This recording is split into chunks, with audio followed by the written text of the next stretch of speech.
Vale. La siguiente charla a cargo de Sebas sigue dentro del bloque de arquitectura y de toda la parte que nos hablaba en la primera charla Rubén de desacople entre sistemas.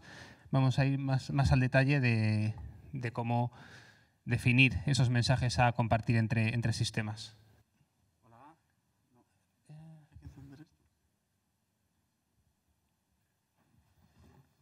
Buenas. Lo primero, muchas gracias por haber votado mi charla.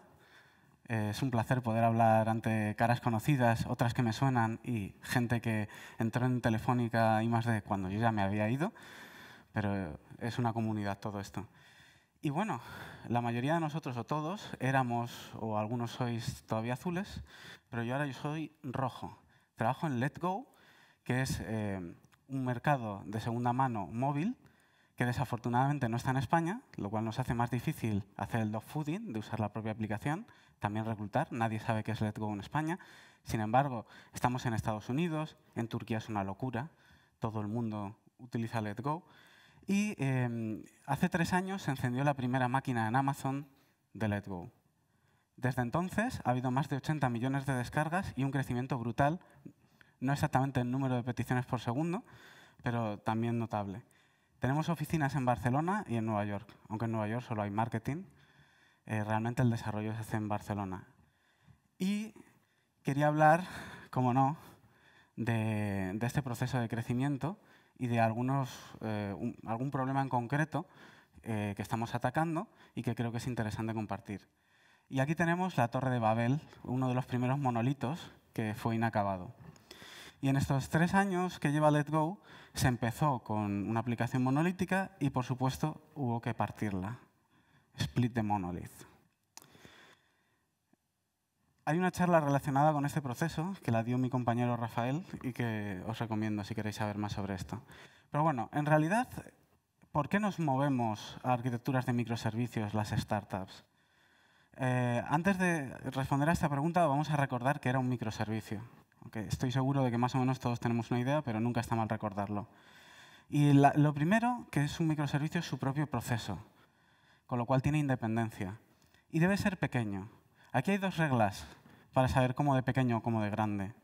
Por debajo, el límite inferior es que aporte más valor que lo que nos va a costar mantener por separado un proceso independiente, desplegarlo, gestionarlo, comunicarlo con los demás. Y por encima, una métrica que podemos utilizar es que no sea demasiado grande como para que no podamos reescribirlo de cero, tirarlo a la basura y que nunca se convierta en un cadáver. Un microservicio, si es micro, nunca va a quedarse ahí colgando, porque no es tan grande como para no poder reescribirlo en 2 semanas. Y lo más importante, la independencia. Va a ser desplegado, desarrollado, todo de forma independiente, excepto la comunicación con los otros servicios para que sea útil. En este sentido, las organizaciones adoptan arquitecturas de microservicios para poder tener múltiples equipos.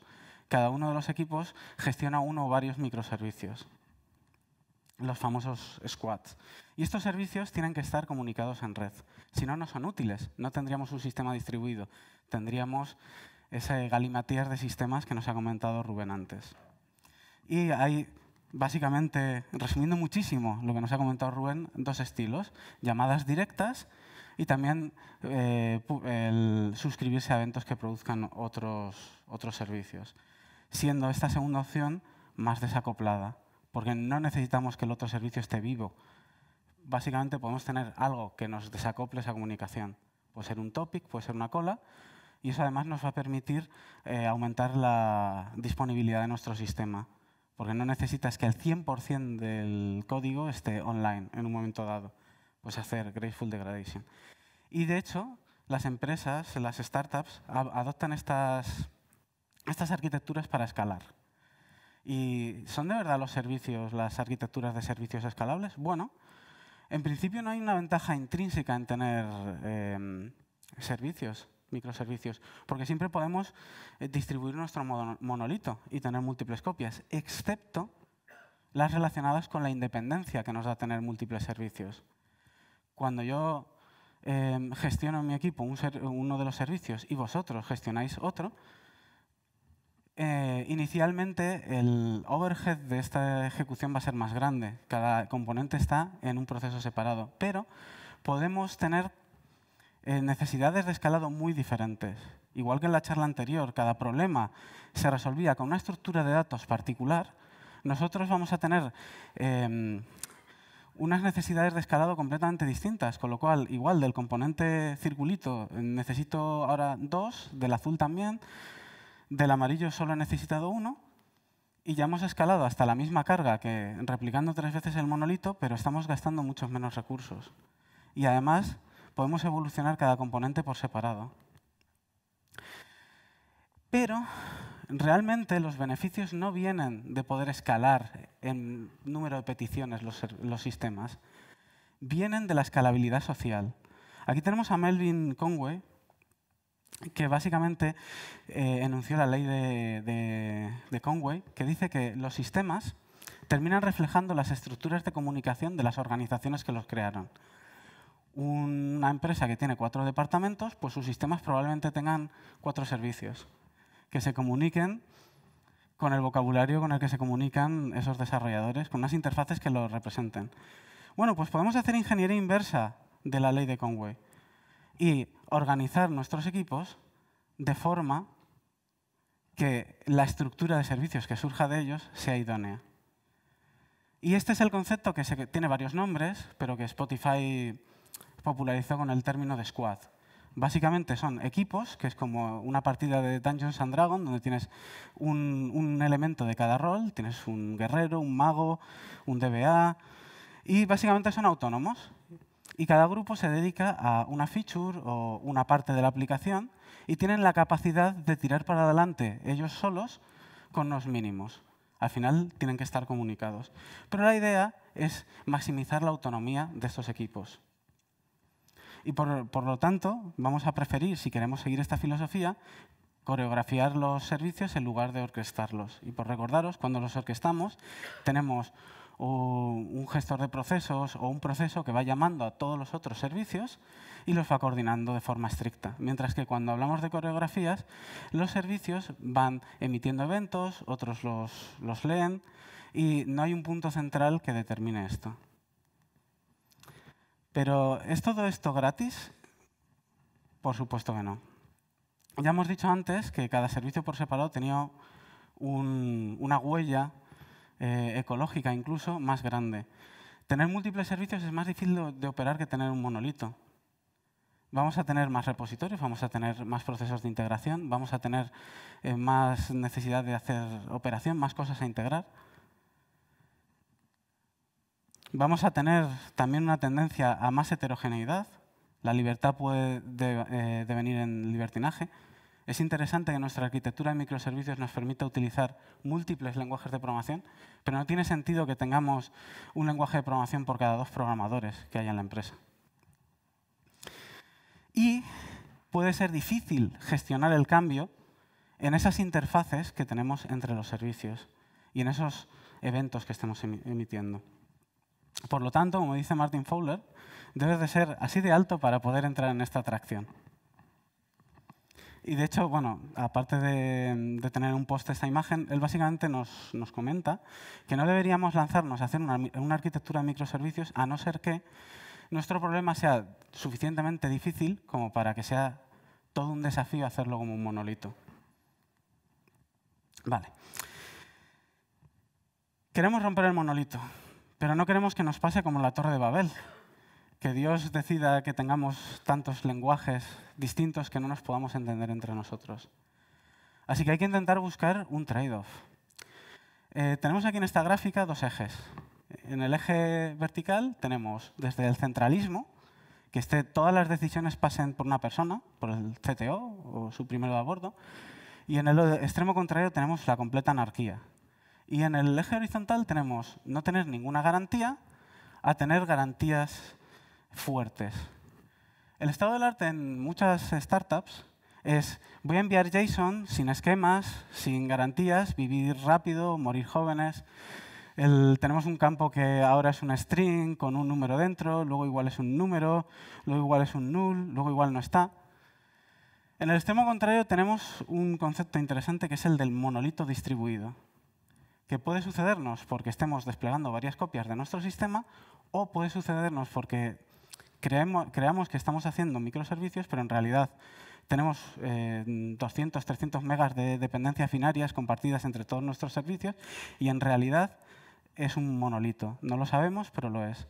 Si en vuestra empresa ha tenido que trabajar varias personas un fin de semana para poder subir la versión de Guava de la 18 a la 25, tenéis una arquitectura de microservicios que en realidad es un monolito distribuido. Y me gustaría poder daros la solución unicornio que nos da ambas características. Pero, sin embargo, voy a hablar de algo un poquito más nos va a dar menos garantías, que es utilizar esquemas evolucionables. Va a ser algo intermedio entre la anarquía y las garantías fuertes. Y bueno, a mí me gusta hablar de tecnología utilizando ejemplos concretos. Hay muchas formas de implementar este tipo de soluciones y muchas de ellas son reinventar la rueda. Ha habido instancias más antiguas de todo esto. Pero para mis ejemplos, si tengo demo, voy a utilizar Abro. ¿Y qué es Apache Abro? Apache Abro es un sistema de serialización que fue introducido para los entornos de Big Data, empresas relacionadas con Hadoop lo introdujeron, y que básicamente nos permite definir unos esquemas en JSON para poder serializar nuestros datos de forma binaria. Esto es el típico archivo en Abro, te permite tener un montón de registros que ocupan muy poco, porque la información del esquema nos permite no tener que almacenar el nombre de los campos, nos permite parsear muy rápidamente. JSON es mucho más rápido de parsear que XML, pero es muy lento para ciertas aplicaciones. Bueno, es muy compacto, pero también tiene desventajas. No puedes abrir un fichero en Abro y entenderlo. Es como en Matrix, una rubia, no. Necesitas utilizar herramientas. Y es políglota. Porque una de las ventajas, bueno, no podemos plantearnos utilizar ninguna tecnología para comunicar nuestros servicios que no sea políglota, porque pierdes parte de las ventajas de una arquitectura de microservicios. Y lo más importante, pueden ser evolucionables. Esos formatos binarios tienen información sobre el esquema y nosotros, siempre y cuando cumplamos ciertas condiciones, vamos a poder leer con el esquema nuevo datos antiguos y al revés. Pero para ello necesitamos cumplir unas condiciones. Lo primero es, no hagamos obligatorios campos que de verdad no lo sean, porque un campo obligatorio es para siempre. Ofrecer valores por defecto en los campos que sean opcionales. Y cuando queramos introducir nuevos campos, tienen que ser opcionales. Si nos salimos de esto, vamos a estar obligados a emitir un nuevo tipo de evento en otro tópico, etcétera, etcétera. Entonces vamos a ver algún ejemplo. Vale. Presentation. ¿No?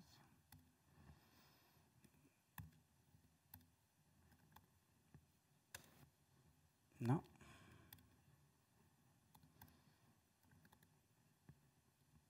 No, sí. Muy bien. Aquí tenemos un ejemplo de esquema que no es muy bueno. Básicamente esto representa un evento de que se ha visitado un producto en nuestra aplicación, podría ser una aplicación web, una aplicación móvil, y básicamente no hay ni un solo valor por defecto y hay bastantes campos que son obligatorios. Esto sería difícil de evolucionar. Si miramos OSS,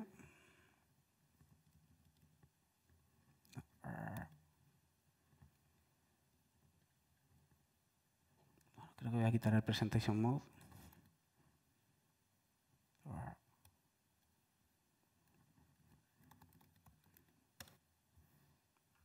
Y vamos a usar.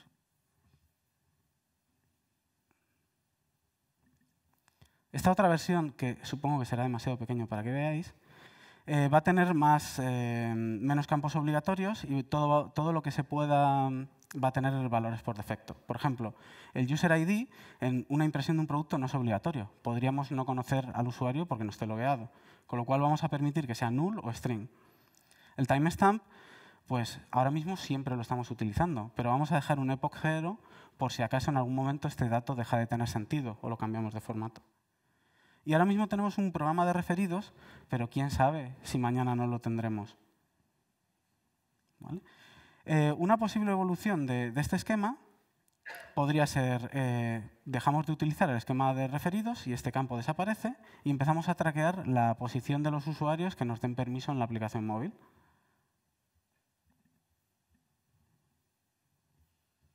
Bueno, pues este esquema, como solo realiza cambios que sean compatibles, va a ser compatible.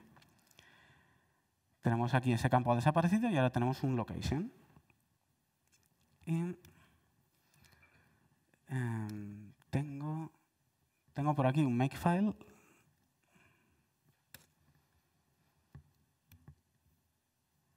Con el que podemos hacer, tenemos utilidades de línea de comando, las AbroTools, con las que podemos crear ficheros y los podemos inspeccionar.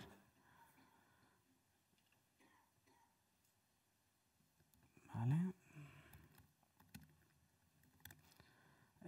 V0, abro.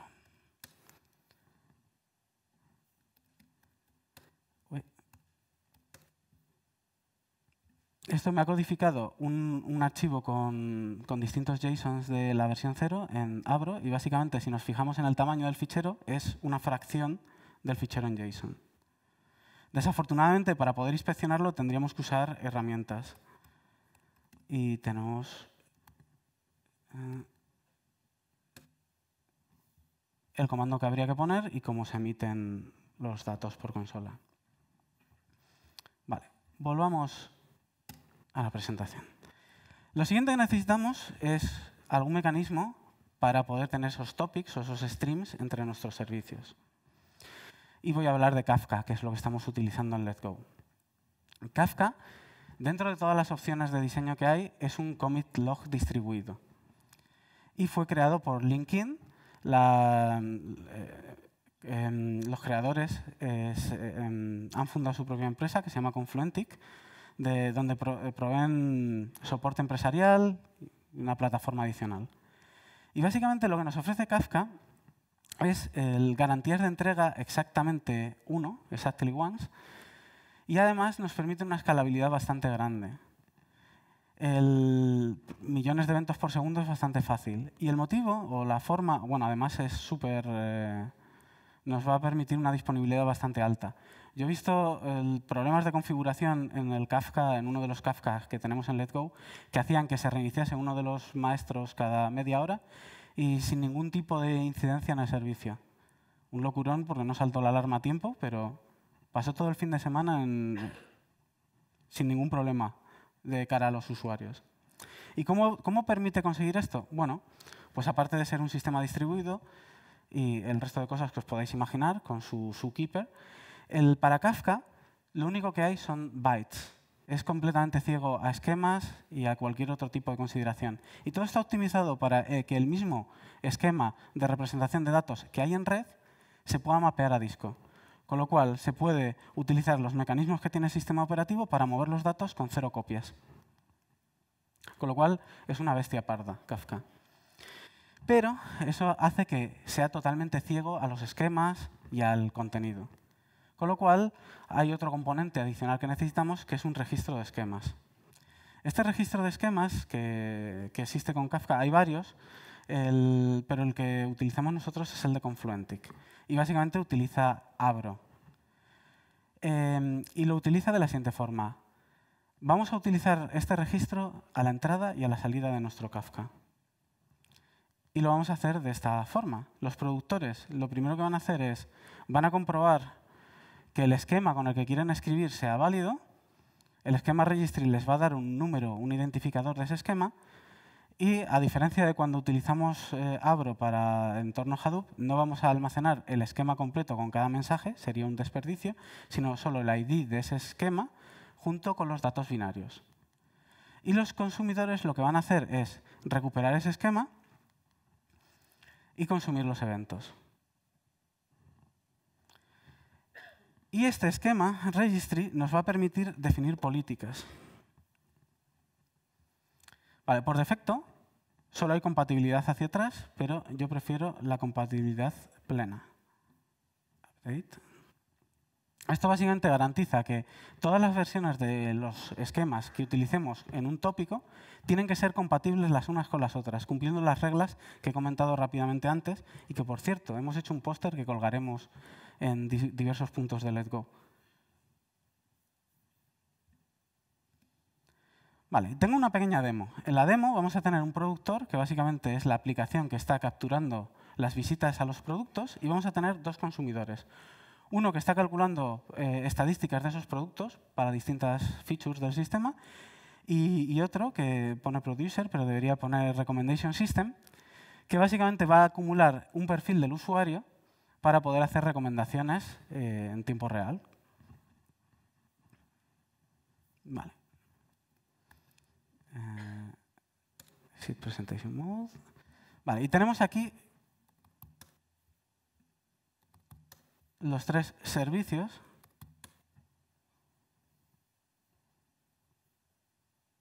¿Vale? Que el servicio realmente emite un evento aleatorio cada 3 segundos. Y los otros, Dios mío. Register Operation Timeout. Y estos son lo que pasa con las demos.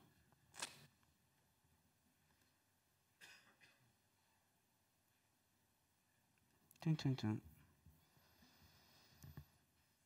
Vale, ¿y qué hacemos cuando falla una demo?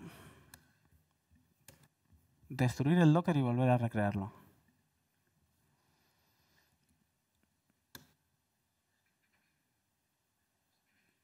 Imaginaos cuando no teníamos Docker.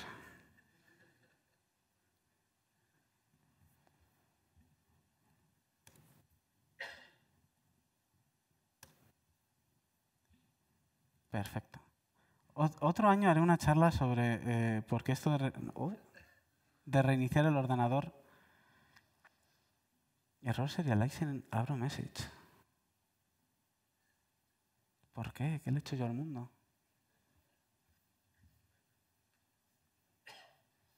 Pues los lectores funcionan bien.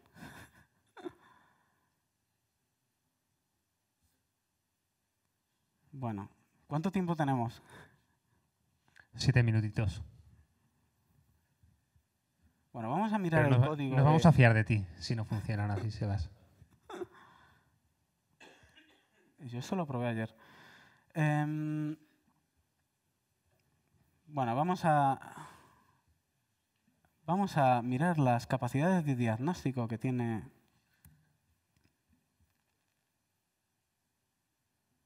el registry.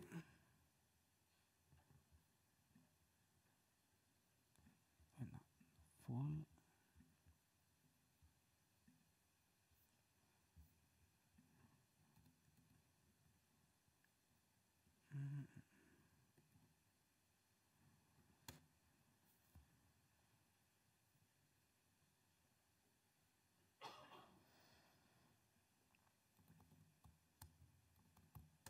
Bueno, y vamos a mirar el código del productor para empezar.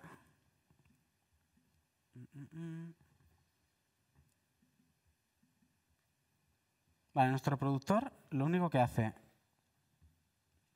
es producir cada 3 segundos un evento nuevo aleatorio y está utilizando el primer esquema que hemos visto, es decir, bueno, el segundo, el primero que no era evolucionable no. Y básicamente tenemos aquí comentado el location que está en la segunda versión del esquema. Entonces esto debería felizmente producir un evento cada 3 segundos y los otros dos servicios, por ejemplo, el de las estadísticas es tan sencillo como contar cuántas visitas tiene el producto en memoria. Esto debería utilizar un data store y podríamos pensar en esto como en una vista materializada. Y el tercero, el recommender, lo único que hace es construir perfiles de usuario. Y un perfil de usuario inicialmente es simplemente los 10 últimos productos que ha visto el usuario, para que vaya cambiando según los gustos del usuario. Y tiene comentado la capacidad de tener las coordenadas donde se ha visto por última vez al usuario. Y esto sigue sin funcionar. No main class detected. Ah, vale. Esto es porque no me he metido en el submódulo.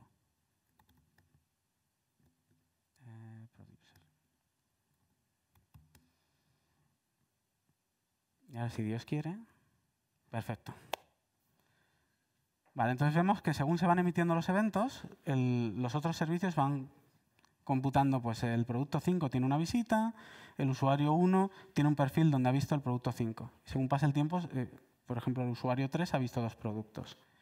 Vale, ¿qué vamos a hacer ahora? Vamos a ver la siguiente versión del esquema, que hemos visto hace un segundo, y se la vamos a enchufar al productor.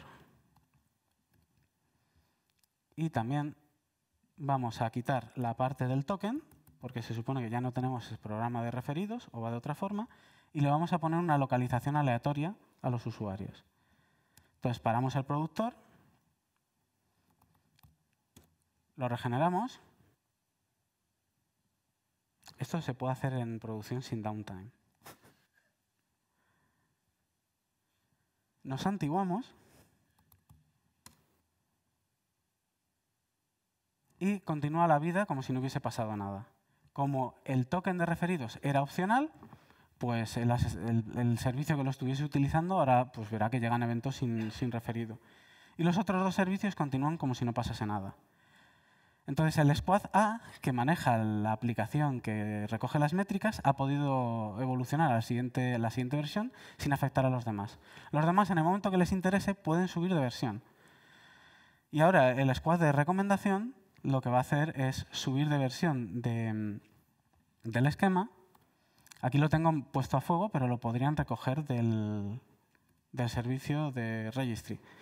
Que, por cierto, si ahora refrescamos, veremos que tenemos un topic que tiene 2 versiones, versión 2, versión 1. Aquí tenemos toda la historia, hay metadatos para saber en qué momento cambió qué. Si hubiésemos intentado hacer un cambio de esquema que no fuese compatible con el full esquema compatibility, habría sido rechazado, no habría llegado a producirse ningún evento. Y podemos ver, como si fuese en GitHub, qué ha pasado de la versión 1 a la versión 2, junto con otros metadatos. Aquí es interesante porque podemos extender este sistema, marcar ciertos campos como sensibles, ayudarnos a la gobernanza de datos, ser capaces de editar. Vale. Y bueno, hemos modificado este esquema y ahora lo que vamos a hacer es descomentar el código que toma las coordenadas, que antes no podíamos haber escrito. Y lo mismo, paramos este servicio de recomendación, regeneramos, volvemos a correr. Los eventos siguen en el tópico. Cuando el servicio vuelva a estar online, continuará por donde se hubiese quedado. Y ahora veremos perfiles de usuario que sí tienen la última coordenada donde estaba el usuario.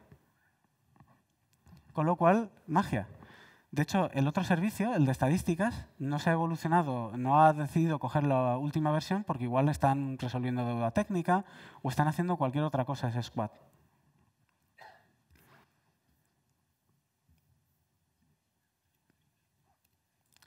Así que si nos queremos quedar con algo de esto, aparte del ejemplo tecnológico del fail en la demo, lo importante es que, especialmente en una startup donde la velocidad de ejecución es lo más importante, lo que debemos hacer en una organización que ya haya dado el paso a esos squads con microservicios es dar la máxima autonomía para de verdad capitalizarlo y las mejores herramientas para que puedan colaborar los squads. Porque si no, lo que nos va a pasar es la ley de Amdahl, que el máximo speedup que podemos tener por más ordenadores que pongamos en un sistema distribuido depende de la parte que sea paralelizable del trabajo. Si no, vamos a ir al ritmo de una sola persona, del CTO tomando decisiones o de un pequeño comité. Y los comités no se suelen caracterizar por ser ágiles. Así que, si les damos estas herramientas a nuestros squads, ellos ya moverán el mundo por nosotros. Muchas gracias.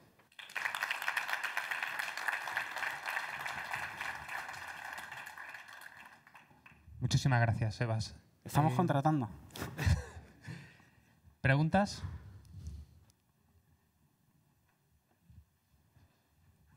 Buenas, gracias. Una pregunta es, ¿usáis en Kafka en producción para algún flujo de datos que sea muy sensible a la latencia? Bueno, ahora mismo estamos utilizando en la mayoría de los sitios SQS SNS y no tenemos realmente condiciones de tiempo real ni estamos haciendo bidding de anuncios, con lo cual ese problema no lo tendríamos justo en Let's Go. Vale, vale. ¿Y cómo compararías este tooling que has presentado con usar, por ejemplo, protocol buffers, pero más manual? ¿Cuáles serían las ventajas? Puedes hacerlo más manual o menos manual. De hecho, creo que era... no era Zalando, era otra. Esta semana ha publicado una empresa, también Startupil, su arquitectura de referencia para hacer esto mismo, pero con protocol buffers. Como no existe el equivalente a un esquema registry para Kafka con protocol buffers, ellos han hecho un sistema que se llama Franz, para hacer Franz Kafka, que gestiona esos esquemas en protocol buffers y hace toda esa parte de función. Es decir, lo importante es la idea. El concepto de tengo unos esquemas que son evolucionables, eso me da una documentación. Esto es como el eterno debate entre tipos dinámicos, estáticos, etcétera. De, bueno, tú puedes documentar, pero la documentación envejece muy mal.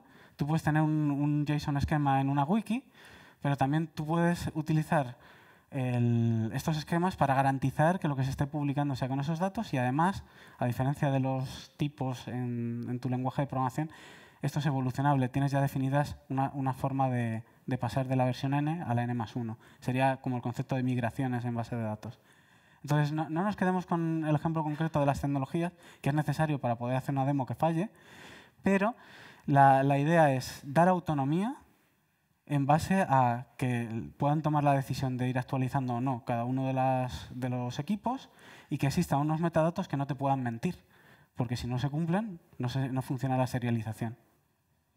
Gracias. Nada. Hola. Yo tengo una pregunta relacionada con la regla de cuantos menos campos obligatorios mejor, pero puede haber partes de la aplicación del negocio que necesiten un dato y lo necesiten siempre. Sí. Entonces, está claro que si todo es opcional, la evolución es más sencilla, pero igual es realista en algunos casos. Quiero decir, si al final tú defines un modelo de datos donde todo es opcional, realmente no estás definiendo mucho. Claro, pero esto es como la consistencia eventual. Tú quieres algo, no puedes tenerlo todo, tienes que elegir. ¿Tenemos un sistema distribuido? No tienes el teorema CAP, elige dos. Pues aquí te pasa algo parecido. Y una forma de contrarrestar esto sería la granularidad de los eventos. Si tus eventos son más granulares, la mayoría de los campos ya van a ser lo que identifica el evento que está sucediendo. Y no vas a tener ese problema. Es decir, si tú tienes un evento de scroll en la pantalla que estás traqueando el evento del usuario, si ese evento es tan concreto, nunca vas a tener ese evento sin el usuario que está haciendo el scroll y sin el contexto donde está sucediendo. Entonces vas a poder tener más campos obligatorios porque si los quisieses hacer opcionales, ese evento ya no existiría, dejas de emitirlo. Pues es como todo. Si tú tienes un mega evento de cada vez que se cambia un campo de una entidad, te mando todos los campos de la entidad, vas a tener un problema más grande de campos opcionales. Si tú tienes un evento por cada tipo de cambio significativo que suceda a tu entidad, no vas a tener ese problema tan grande. Al final todos son trade-offs en la vida. No, estoy de acuerdo, estoy de acuerdo. Y quizá también la recomendación de campos opcionales con valores por defecto, con la cual yo también estoy de acuerdo, pero es una manera de... También son campos como obligatorios, porque si no está, tienes que hacer el valor por defecto. Vale, vale. Gracias. Sí, bueno, lo puedes ver como eso, es como una opción, ¿vale? Va a tener su valor none, su valor some, si vienes de Scala, o just y maybe, just y nothing si vienes de Haskell, o el valor y el null pointer exception si vienes de Java.